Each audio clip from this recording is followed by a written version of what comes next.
So bak kut teh has many styles. You go to Thailand, they have their style. You go to Malaysia, they have their style. And down here in Singapore, there are a few very unique styles which are Teochew, South Chinese by origins. Our bak kut teh doesn't use so much offals, and watch this particular style. It's basically a pork broth redolent with garlic and white pepper. That umami, that sting from the pepper will calm that pork ribs broth, and it's just awesome.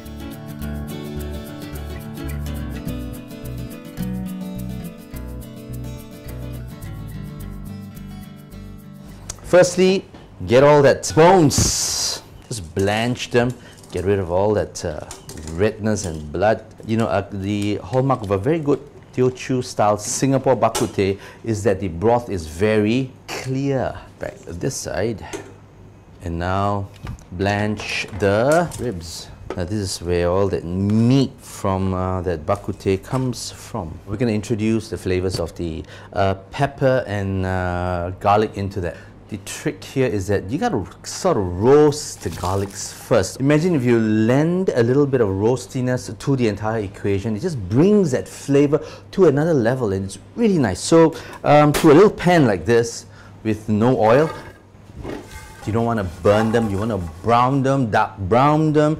You don't want to blacken them because they'll just go bitter and they'll just spoil your entire pot of bak kut teh. Okay, now for a quarter cup of white pepper. You just want to break them. You don't want to totally turn them into a powder. You need to roast this white pepper too. Same thing with no oil. If you feel you need a little bit more sting and bite from that white pepper, just add another quarter cup in. There are no rules to it. Flavors are always subjective, but technique is not. Don't turn it black, just about brown now. Put it in there. To a pot, you put in about 2 liters of water. And then to that pot, you put in your pork.